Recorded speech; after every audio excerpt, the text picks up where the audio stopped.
Bienvenue sur CAN Inside 2025. Aujourd'hui, nous plongeons dans l'une des histoires les plus fascinantes et frustrantes du football africain, celle de la République démocratique du Congo et sa relation tumultueuse avec la Coupe d'Afrique des Nations. 2 titres continentaux, 1968 et 1974, des générations de talents exceptionnels, mais aussi des décennies de désillusions, de chaos administratif et de promesses non tenues. Comment un pays qui a dominé le football africain dans les années 70 peut-il disparaître des radars pendant près de 50 ans ? Pourquoi la RDC est-elle devenue le symbole même du potentiel gâché ? C'est ce que nous allons décortiquer ensemble, CAN par CAN, époque par époque, de la gloire absolue jusqu'aux espoirs fragiles d'aujourd'hui. Chapitre 1. Les années de gloire, 1968-1974.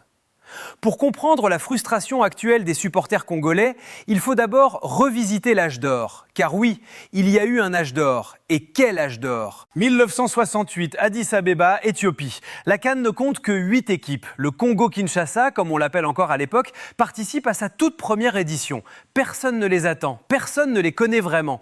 Et pourtant, ils vont écrire l'une des pages les plus belles du football africain. En demi-finale, ils affrontent l'Éthiopie, pays hôte, dans un stade bouillant.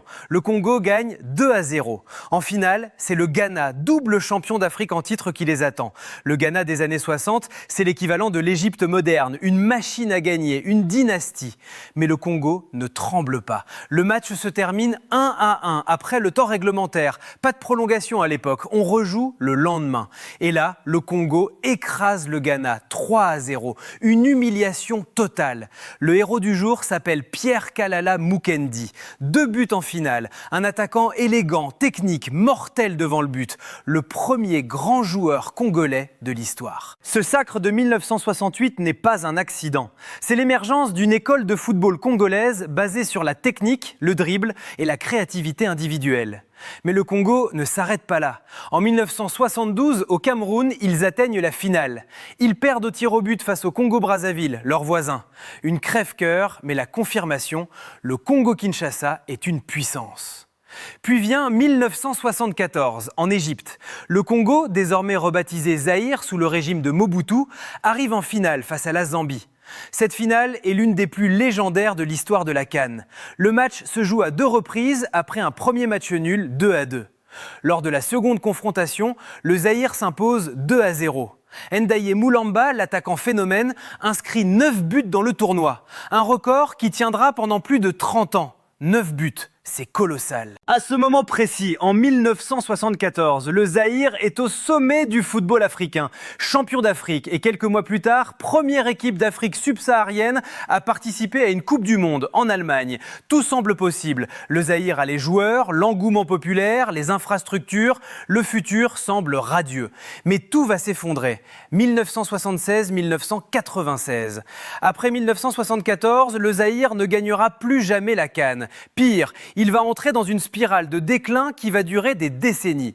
La CAN 1976 en Éthiopie marque le début du cauchemar. Le Zaïre, champion en titre, est éliminé dès le premier tour. Une humiliation. Les raisons de cet effondrement sont multiples, mais elles ont toutes un point commun, le chaos politique et administratif. Le régime de Mobutu, qui avait utilisé le football comme outil de propagande, commence à négliger l'équipe nationale. Les infrastructures se dégradent, les salaires des joueurs ne sont plus payés, la fédération est gangrénée par la corruption.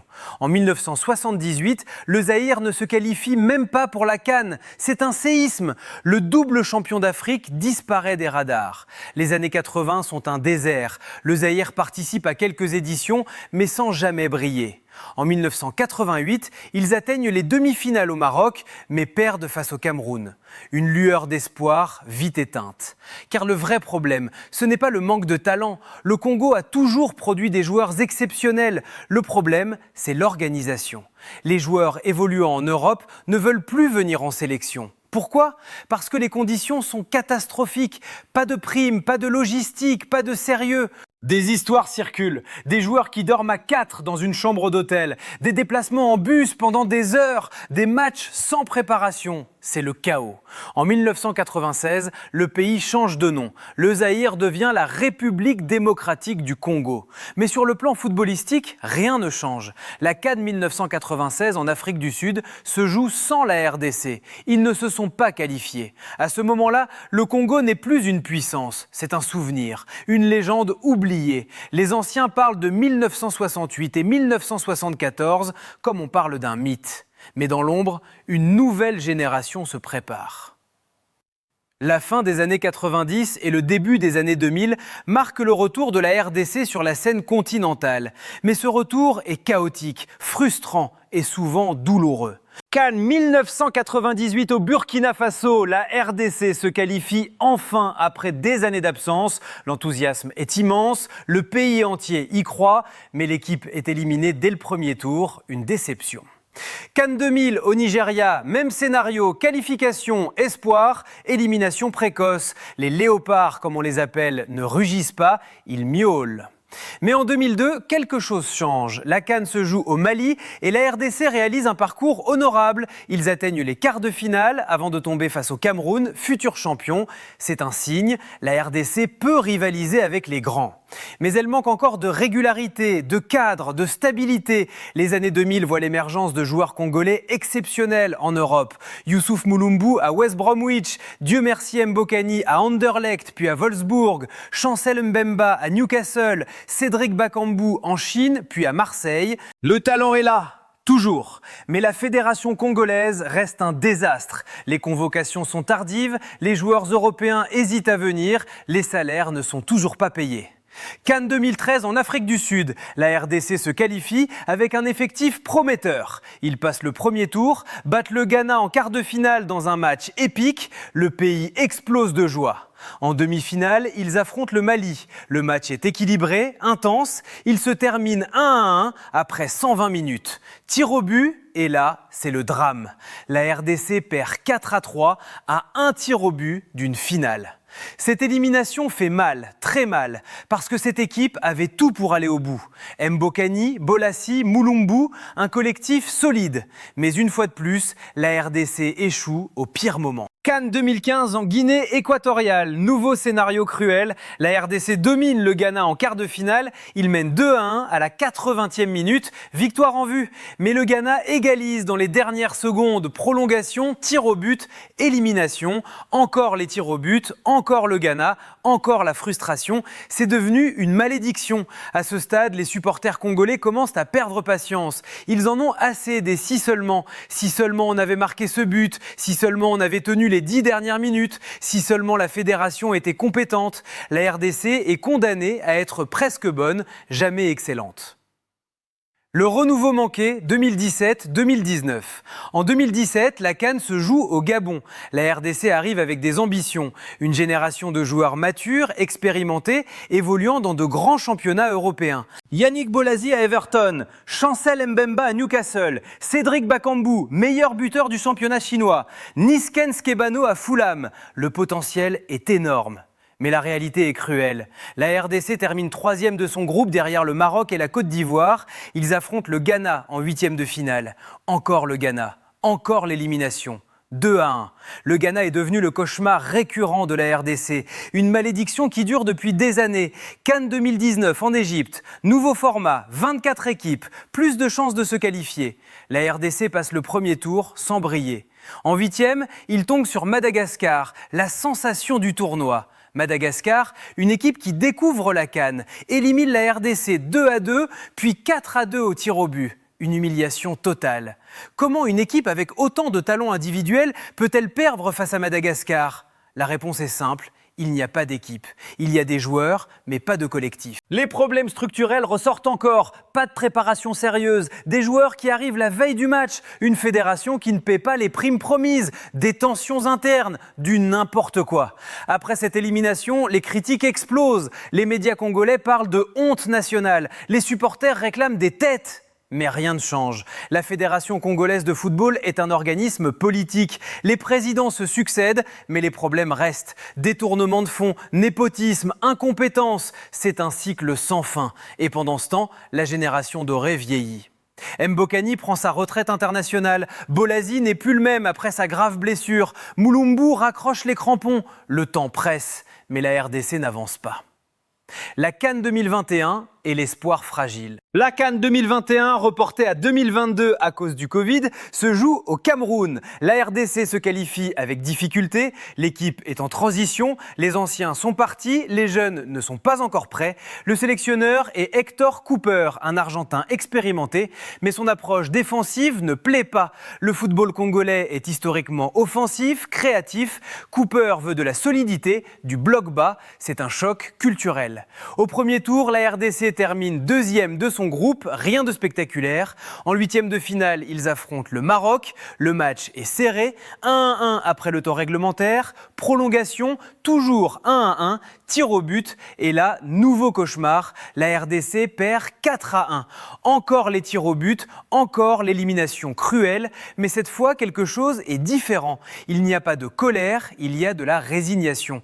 Les supporters congolais sont fatigués de croire, fatigués d'espérer, fatigués de voir la même histoire se répéter. Après le tournoi, Cooper est limogé. La fédération promet de tout changer, de nouvelles méthodes, de nouveaux investissements, une nouvelle vision, les promesses habituelles. Mais dans l'ombre, une nouvelle génération commence à émerger et elle pourrait bien changer la donne.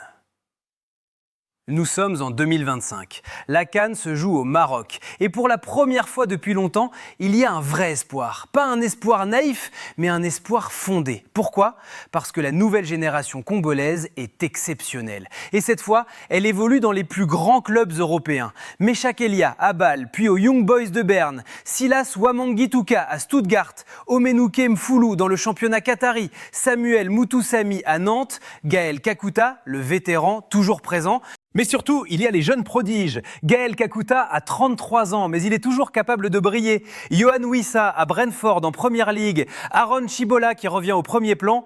Cette génération a un avantage sur les précédentes. Elle a grandi en voyant les échecs passer. Elle sait ce qu'il ne faut pas faire. Elle sait qu'il faut un collectif avant tout.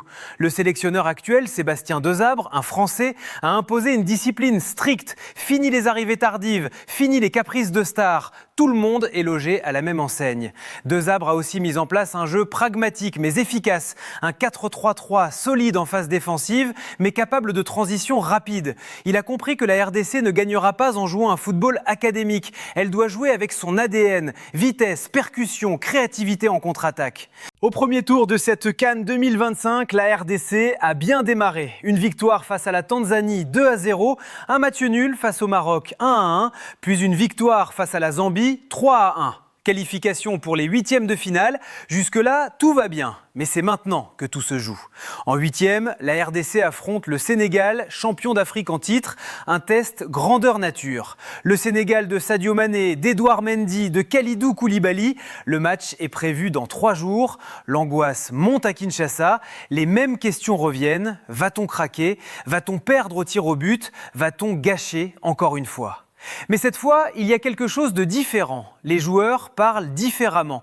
Ils ne promettent pas la victoire, ils parlent de combat, de fierté, de représenter dignement le pays. C'est un changement de mentalité, subtil mais réel. Avant de conclure, il faut poser la question essentielle. Pourquoi la RDC, malgré son immense potentiel, échoue-t-elle systématiquement depuis 50 ans ? La première raison est politique. Le football congolais a toujours été instrumentalisé par le pouvoir. Sous Mobutu, l'équipe nationale était un outil de propagande. Après Mobutu, elle est devenue un outil de corruption. Les présidents de la fédération ne sont pas élus pour leurs compétences, mais pour leur connexion politique. L'argent destiné au football est détourné. Les infrastructures ne sont pas entretenues. C'est un cercle vicieux. La deuxième raison est économique. La RDC est l'un des pays les plus pauvres du monde malgré ses richesses naturelles. Le football n'est pas une priorité nationale. Il n'y a pas d'investissement sérieux dans la formation des jeunes. Résultat, les meilleurs talents partent très tôt en Europe. C'est une bonne chose pour leur carrière individuelle, mais cela affaiblit le championnat local et coupe les liens entre les joueurs et leur pays.